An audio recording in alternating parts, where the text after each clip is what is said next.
Hi guys, welcome back to our channel Zero to Script. Today we are going to learn our day 8 class of learning C language easily. Okay guys, నేను నిన్న వీడియోలో మీకు ఈరోజు ఎరేస్కి example చెప్పి strings అనే టాపిక్కి continue అవుతానని చెప్పాను కదా. Okay, this is the example for array. ఇది లీనియర్ సెర్చ్ ఆఫ్ ఎరే, అంటే ఒక ఎరేలో ఒక ఎలిమెంట్ని ఎలా సెర్చ్ చేయాలి అనే దానికి 2 టైప్స్ ఉంటాయి, linear search and binary search. First linear search చూద్దాం. లీనియర్ సెర్చ్ అంటే ఒక ఎరే తీసుకుంటాము, లూప్ కావాలి కాబట్టి ఐ అనే ఎలిమెంట్ అండ్ ఎలిమెంట్ తీసుకున్నాం. ఫస్ట్ ఎరే సైజ్ ఎంటర్ చేస్తాం, తర్వాత ఎరేలోకి ఎలిమెంట్స్ అనేవి లూప్ యూజ్ చేసి ఎంటర్ చేస్తాము. ఎంటర్ చేశాక మనకి ఏ ఎలిమెంట్ కావాలో ఆ ఎలిమెంట్ ఎంటర్ చేయాలి. అది ఎంటర్ చేసేది మనకు కావాల్సిన ఎలిమెంట్ అని మనకు తెలియడానికి అని చెప్పి enter search element and printf statement రాసుకున్నాక ఎలిమెంట్ ఎంటర్ చేస్తాము. తర్వాత ఫర్ లూప్ లోపల ఇఫ్ కండిషన్ పెడతామేమని, ఒకవేళ ఎలిమెంట్ అనేది ఏ ఆఫ్ ఐకి ఈక్వల్ అయితే ఎలిమెంట్ ఫౌండెడ్ పొజిషన్ అని చెప్పి ఎలిమెంట్ ఫౌండెడ్ పొజిషన్ అని చెప్పి i+1లో ఉన్న ఎలిమెంట్ అనేది ప్రింట్ అయితే కనుక ఫ్లాగ్ ప్లస్ ప్రింట్ అయ్యి తర్వాత ఫ్లాగ్ ప్లస్ అవుతుంది. స్టార్టింగ్ ఫ్లాగ్ అని ఒక వేరియబుల్ తీసుకోవాలి. యాక్చువల్లీ ఇక్కడ నేను రాయడం మర్చిపోయా, ఫ్లాగ్ ఈజ్ ఈక్వల్ టు 0 తీసుకోవాలి ఇనిషియల్గా. ఇక్కడ ఫ్లాగ్ ప్లస్ అయిందనుకో ఎలిమెంట్ ఫౌండ్ అని ప్రింట్ అవుద్ది కాబట్టి తెలుస్తుంది. ఒకవేళ ఇది ఎలిమెంట్ ఫౌండ్ అవ్వలేదని మనకి ఎలా తెలుస్తుంది అంటే, లూప్లోంచి బయటకు వచ్చాక మళ్ళీ ఇఫ్ కండిషన్లో ఫ్లాగ్ ఈక్వల్ టు 0 అయితే కనుక ఎలిమెంట్ నాట్ ఫౌండ్ అని పెడతాం. ఎందుకంటే ఈ ఇఫ్ కండిషన్ ట్రూ అయ్యి ఎలిమెంట్ ఫౌండ్ అయితేనే కదా మనకి ఇక్కడ ఫ్లాగ్ ప్లస్ అయ్యేది. ఫ్లాగ్ 0నే ఉంది అంటే ఇనిషియల్గా తీసుకున్న వాల్యూనే ఉందని అర్థం.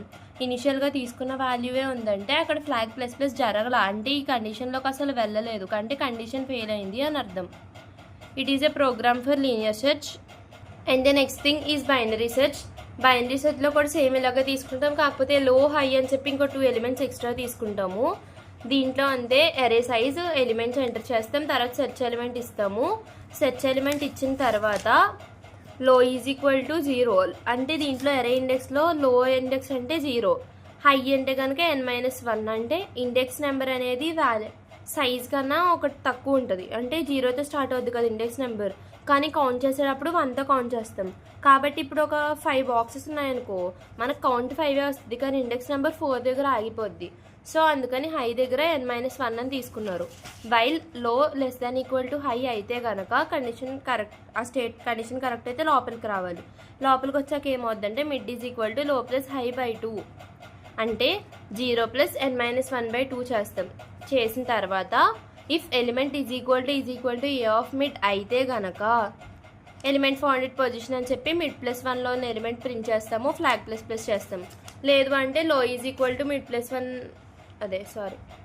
లేదు అంటే కండిషన్ నుంచి బయటకు వచ్చేస్తుంది. అప్పుడు if element greater than A of mid అని పెడతాం. Greater than A of mid అయితే కనుక లో ఈజ్ ఈక్వల్ టు mid+1, లేకపోతే కనుక high is equal to mid-1. ఇవి కాదనుకో ఇఫ్ ఫ్లాగ్ ఈక్వల్ టు 0 అని ఇంకో కండిషన్ తీసుకుంటాం. దాంట్లో ప్రింట్ఎఫ్ ఎలిమెంట్ నాట్ ఫౌండ్ అని రాసేస్తాం, రిటర్న్ 0 పెడతాం. ఇక్కడితో ఇది అయిపోతుంది. These are the example programs of arrays. And ఇప్పుడు స్ట్రింగ్స్ చెప్తాను. Strings means the strings are the collection of characters. String is an array of characters. Array of numbers ని మనం array అనే అంటాం, array of characters ని మాత్రం string అని అంటాం. ఈ స్ట్రింగ్ని కూడా 3 స్టెప్స్ యూజ్ చేసి డిక్లేర్ చేసుకుంటాం. Declaring, initialising and accessing. Declaring array అంటే ఫస్ట్ డేటా టైప్ రాయాలి కదా, క్యారెన్ రాస్తాం, array నేమ్ రాసి సైజ్ రాస్తాం, దాన్ని డిక్లరేషన్. నెక్స్ట్ ఇనిషియలైజింగ్లో ఫస్ట్ది initializing while writing the program కదా, దీంట్లో at the time of declaration అయితే కనుక ఇలా array నేమ్ సైజ్ ఇచ్చిన తర్వాత వెంటనే బ్రేసెస్లో క్యారెక్టర్స్ ఇచ్చేయచ్చు, లేకపోతే డబుల్ కొటేషన్ పెట్టి స్ట్రింగ్ రాసేస్తే సరిపోతుంది. ఇదిగో ఇలాగా సెపరేట్గా లెటర్స్ అయినా రాయొచ్చు, లేకపోతే ఇలాగ స్ట్రింగ్లో పెట్టైనా రాసుకోవచ్చు మనం. అండ్ దీని సింటాక్స్ వచ్చేసి, and the syntax 2 means declaring the strings after declaration, initialising the strings after డిక్లరేషన్కి ఇది. We can initialize the string after declaration by using the following format. Syntax ఏంటంటే character data type array name size array name of index is equal to single కొటేషన్లో క్యారెక్టర్ అనేది రాస్తాం. ఇక్కడ మనం example ఏంటి చూడండి, ఒకసారి ఎగ్జాంపుల్ తీసుకున్నాం. క్యారెక్టర్ అనే డేటా టైప్లో స్ట్రింగ్ ఆఫ్ 10 అని చెప్పి ఒక స్ట్రింగ్ తీసుకున్నాం అనుకో, 0, 1, 2, 3 వరకు పట్టింది. 4th /0 యాడ్ అవుద్ది. ఇక్కడ మనకి ఎప్పుడైనా సరే ఫుల్ స్టాప్ బదులు లాస్ట్ లెటర్లో ఇంకా స్పేస్ ఉంటే కనుక /0 ఆటోమేటిక్గా యాడ్ అయిపోతుంది, మనం ఇచ్చినా ఇవ్వకపోయినా. Next initialising string while executing the program. First single character ఇవ్వడం. Syntax scanf %d, str of index. Index అంటే 0, 1, 2, 3 ఉన్నాయి కదా బాక్స్లో అవి. నెక్స్ట్ ఇనిషియలైజ్ ఎంటైర్ స్ట్రింగ్ అంటే టైప్స్ అనమాట. దీంట్లో ఇనిషియలైజ్ ఎంటైర్ స్ట్రింగ్లో scanf %s, str అని పెట్టుకుంటాం. దీనికి యాంపర్సెంట్ అక్కర్లో, మొత్తం స్ట్రింగ్ అంతా ఆటోమేటిక్గా వచ్చేస్తుంది కాబట్టి ఇంక అడ్రస్ అడగదు. అండ్ ద నెక్స్ట్ థింగ్ ఈ సింటాక్స్ 3 గెట్టెస్ ఆఫ్ స్ట్రింగ్. ఇలా స్ట్రింగ్ డిక్లేర్ చేసినాక గెట్టెస్ ఆఫ్ str అని నొక్కితే ఆటోమేటిక్గా స్ట్రింగ్ వచ్చేస్తుంది. ఇది మాత్రం str of 0 =getChar అంటే సింగిల్ క్యారెక్టర్ ఒకటే ప్రింట్ అవుతుంది. And the next thing is accessing string. We can access the given string by using following syntaxes. First print single character అయితే కనుక %c, స్ట్రింగ్ ఆఫ్ ఇండెక్స్ అని రాస్తాము.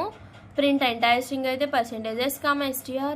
And puts use చేస్తే puts of string is equal to this string double కొటేషన్స్లో string రాస్తాం.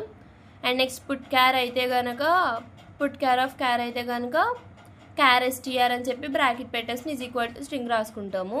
లేకపోతే first string అలా declare చేసుకున్నాక పుట్ క్యార్ ఆఫ్ అని పెట్టి str బ్రాకెట్లో ఏమైతే మనం ఇండెక్స్ రాస్తామో ఆ ఇండెక్స్లో ఒకటి ప్రింట్ అవుతుంది. It is called as putchar condition. If you need to print the whole string, then you should use loops for the putchar syntax. And the next concept is string handling functions. String handling functions are the predefined functions which are to be used to apply set of operations on strings. All these string handling functions to be there in the header file string.h. So we need to include the header file string.h before using the string handling functions. ఈ string handling functions అనేవి already declare చేసిన functions. ఇవి ఏంటంటే string operations మీద use చేస్తాం వీటిని. ఈ string handling functions అన్నీ కూడా ఒక string.h అనే హెడర్ ఫైల్లో స్టోర్ అయి ఉంటాయి. కాబట్టి ఇవి మనం వాడాలి అంటే string.h అనే హెడర్ ఫైల్ని కూడా మన ప్రోగ్రాంలో ఇంక్లూడ్ చేసుకోగలిగితేనే వాడగలుగుతాం. వీటిలో కొన్ని స్ట్రింగ్ హ్యాండ్లింగ్ ఫంక్షన్స్ ఏంటంటే strcpy, strcat, strcmp, strlen and strrev. ఇవి 5 types of string handling functions majorly used. strcpy is the string copying function. దీంట్లో ఏమవుతుందంటే సెకండ్ స్ట్రింగ్లో ఉన్న క్యారెక్టర్స్ అనేవి ఫస్ట్ స్ట్రింగ్లో స్టార్టింగ్ ఇక్కడ నుంచి కూడా, అంటే ఈ రవి ఉంది కదా, రవి /0 ఇలా కాకుండా r ప్లేస్లో k, a ప్లేస్లో u, v ప్లేస్లో m, i ప్లేస్లో a, /0 ప్లేస్లో r అండ్ /0 వచ్చి దాని నెక్స్ట్ పొజిషన్లో, అలాగా కింద స్ట్రింగ్ అనేది పైన స్ట్రింగ్కి స్టార్టింగ్ పొజిషన్ నుంచి కాపీ అవ్వడాన్ని strcpy అనే స్ట్రింగ్ కాపీయింగ్ ఫంక్షన్ అని అంటారు. దీనికి సింటాక్స్ వచ్చేసరికి strcpy బ్రాకెట్లో string 1, string 2 లాస్ట్ సెమికాలం పెట్టుకుంటాం. నెక్స్ట్ ఆఫ్టర్ స్ట్రింగ్ కాపీ అయితే కనుక ఇలా అవుతుంది అనమాట. సేమ్ నేమ్ ఉంటుంది రెండిట్లో. And the next thing is it is an example programme for string copy. దీంట్లో ఫస్ట్ క్యారెక్టర్ str1 of 50 అని చెప్పి ఒక స్ట్రింగ్ తీసుకున్నాం, దాంట్లో రవి అని నేమ్ ఇచ్చాము. నెక్స్ట్ str2 of 50 అని ఒక నేమ్ స్ట్రింగ్ తీసుకుని దాంట్లో కుమార్ అని ఒక నేమ్ ఇచ్చాము. దీంట్లో ఏంటంటే బిఫోర్ స్ట్రింగ్ కాపీ అని చెప్పి string 1, string 2 స్ట్రింగ్స్ ప్రింట్ చేస్తాము. తర్వాత strcpy ఫంక్షన్ యూజ్ చేసాక మళ్ళీ printf string 1, printf string 2 అని చెప్పి రెండు ప్రింట్ చేస్తాము. మధ్యలో ఇక్కడ ఆఫ్టర్ స్ట్రింగ్ కాపీయింగ్ అని చెప్పి ఒక సెంటెన్స్ రాసుకుంటే సరిపోతుంది. It is example program of string copy. String concatenation కూడా అలాగే ఉంటుంది. కాంకాటినేషన్ అంటే ఏంటి అనుకుంటారేమో, ఇందాక చెప్పిన దాంట్లో సెకండ్ది strcat. strcatని స్ట్రింగ్ కాంకాటినేషన్ ఫంక్షన్ అని కూడా అంటారు. దీంట్లో ఏమవుతుందంటే సెకండ్ స్ట్రింగ్ అనేది మనకి ఇక్కడ చూడండి, ఈ స్ట్రింగ్ అనేది డైరెక్ట్ ఇక్కడ నుంచి స్టోర్ అయింది కదా, బట్ ఇది అలా స్టోర్ అవ్వదు. strcmpకి ఈ రవి అనే తర్వాత /0 వరకు అలాగే ఉండిపోయి k అనేది str1 of 5లో స్టోర్ అవుద్ది, u అనేది str1 of 6. అలాగా పైన ఉన్న స్ట్రింగ్కి కంటిన్యూషన్ కింద జాయిన్ అయ్యేదాన్ని స్ట్రింగ్ కాంకాటినేషన్ అని అంటాం. దీనికి సింటాక్స్ కూడా సేమ్ యాజ్ ఇట్ ఈస్ అలాగే ఉంటుంది. strcat of string 1, string 2. Example programme కూడా యాజ్ ఇట్ ఈస్. ఇక్కడ strcpy ప్లస్లో cat పెడతాము, ఇక్కడ కాపీ ప్లస్లో కాంకాటినేషన్ అని పెడతాము. అవుట్పుట్లో మాత్రం ఇక్కడ సింగిల్ నేమ్ కాకుండా రవి కుమార్ రెండు కలిపేసి రవి కుమార్ అని వస్తుంది, మధ్యలో స్పేస్ ఉంటుంది ఎందుకంటే /0 ఉంది కాబట్టి. ఇక్కడ కుమార్ ఇలాగే ఉంటుంది. అండ్ ద నెక్స్ట్ థింగ్ ఈ స్ట్రింగ్ కంపారిజన్. స్ట్రింగ్ కంపారిజన్ అనేది కంపేర్ చేయడానికి యూజ్ చేస్తాము. S1 = S2 అయిందనుకో వాల్యూ 0 రిటర్న్ చేస్తుంది. S1 > S2 అయితే కనుక పాజిటివ్, S1 < S2 అయితే కనుక నెగిటివ్. మీకు స్టార్టింగ్లో చెప్పాను కదా ఆస్కీ కోడ్స్, ఆ ఆస్కీ కోడ్స్ అనేవి దీంట్లో యూజ్ అవుతాయి. ఫస్ట్ ఆల్ఫాబెట్స్ అన్నిటికీ ఆస్కీ కోడ్స్ వేసుకుంటాము. ఆస్కీ కోడ్స్ వేసుకున్న తర్వాత ఇలా వాల్యూస్ ఇలా రాసుకున్నాం. రెండింటికి చూడండి, రెండు సేమ్ నేమ్స్ కదా, ఆస్కీ కోడ్స్ సేమ్ ఉన్నాయి, డిఫరెన్స్ ఏం రాలా, అన్నిటికీ 0 ఉంది కాబట్టి రిటర్న్ 0నే అవుతుంది కాబట్టి అవుట్పుట్లో ఏం రాదు. బట్ ఇక్కడ చూడండి, ఇక్కడ రవి అని తీసుకున్నాయి, ఇక్కడ రాణి అని తీసుకున్నాయి, ఇక్కడ 118 వచ్చింది వీకి, ఇక్కడ 110 వచ్చింది అన్కి. సో ఇవన్నీ 0 ఉన్నా సరే వీకి అన్కి 8 డిఫరెన్స్ వచ్చింది. ఇది ఎంత పాజిటివా నెగిటివ్ నెంబరా? పైన దాంట్లో నుంచి కింద తీసాం కాబట్టి పాజిటివ్ నెంబర్. కాబట్టి ఇది పాజిటివ్ నెంబర్ కాబట్టి పాజిటివ్ వాల్యూని రిటర్న్ చేస్తుంది. అండ్ నెక్స్ట్ థింగ్, ఇది పైన రాని కింద రవి తీసుకున్నాం, 110 - 118 కాబట్టి నెగిటివ్ నెంబర్ వస్తుంది కాబట్టి నెగిటివ్ వాల్యూ అనేది రిటర్న్ చేస్తుంది. ఇది దీనికి ఎగ్జాంపుల్ ప్రోగ్రామ్ వచ్చేసరికి ఇది 2 స్ట్రింగ్స్ డిక్లేర్ చేసుకుంటాము. R అని ఒక వేరియబుల్ తీసుకుంటాము. string 1 string 2 వాల్యూస్ ఇచ్చేసిన తర్వాత కీబోర్డ్ ద్వారా R = strcmp of string 1, string 2 అని తీసుకుంటాం. అంటే strcmpకి syntax variable = strcmp of string 1, string 2 అది. సో నెక్స్ట్ ఇఫ్ R = 0 అయితే కనుక both strings are equal, else both strings are not equal అని ప్రింట్ అవుతుంది. And the next thing is strlen అనే ఫంక్షన్ని యూజ్ చేస్తున్నాము. strlen అంటే లెంత్ని ఫైండ్ అవుట్ చేయడానికి మనం దీన్ని యూజ్ చేస్తాము.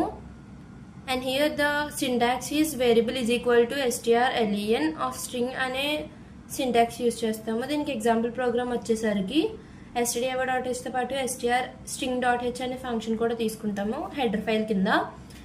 మెయిన్ బ్లాక్ లోపలికి వచ్చిన తర్వాత str of 50 అని చెప్పి స్ట్రింగ్ డిక్లేర్ చేసుకుంటాం.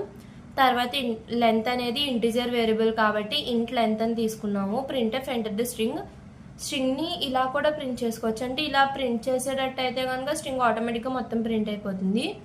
దీన్ని గుర్తుపెట్టుకోవాలి, మ్యాక్సిమం టెక్స్ట్ బుక్స్లో ఎక్కడ ఉండదు. డబుల్ కొటేషన్లో %, బ్రాకెట్లో power symbol, \n, S, double quotation close, str.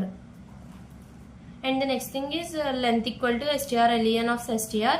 ప్రింట్ఎఫ్లో length of the given string is %d, length అని ప్రింట్ చేసుకుంటాము, రిటర్న్ 0 పెడతాము, అవుట్పుట్ వచ్చేస్తుంది. And the final function is strrev. దీన్ని రివర్స్ ఫంక్షన్ అంటాము. స్ట్రింగ్ని రివర్స్ చేయడానికి దీన్ని యూజ్ చేస్తాం. Like this it will be there. ఈ ఫస్ట్ ఉన్న లెటర్ లాస్ట్కి వస్తుంది, సెకండ్ ఉన్న లెటర్ థర్డ్కి వస్తుంది, థర్డ్ ఉన్న లెటర్ సెకండ్కి వస్తుంది, లాస్ట్ ఉన్న లెటర్ ఫస్ట్కి వస్తుంది. దీనికి సింటాక్స్ వచ్చేసరికి strrev ఆఫ్ స్ట్రింగ్ సెమికోలన్, అంతే, ఇంకేముండవు. దీనికి కూడా ప్రోగ్రామ్స్ ఏమి ఇలాగే క్యారెక్టర్ ఆఫ్ స్ట్రింగ్ తీసుకుంటాము, స్కాన్ఎఫ్ పెడతాము, strrev ఆఫ్ స్ట్రింగ్ అని చెప్పి ఆ సింటాక్స్ రాస్తాము, కింద ప్రింట్ఎఫ్ రివర్స్ స్ట్రింగ్ ఈజ్ అని చెప్పి స్ట్రింగ్ ప్రింట్ చేస్తాం, అయిపోతుంది. And the next topic is అరే ఆఫ్ స్ట్రింగ్స్. అరే ఆఫ్ స్ట్రింగ్స్ అనేవి మనం రేపు క్లాస్లో కంటిన్యూ చేద్దాం. So if you like this video, like, share and subscribe. Thank you.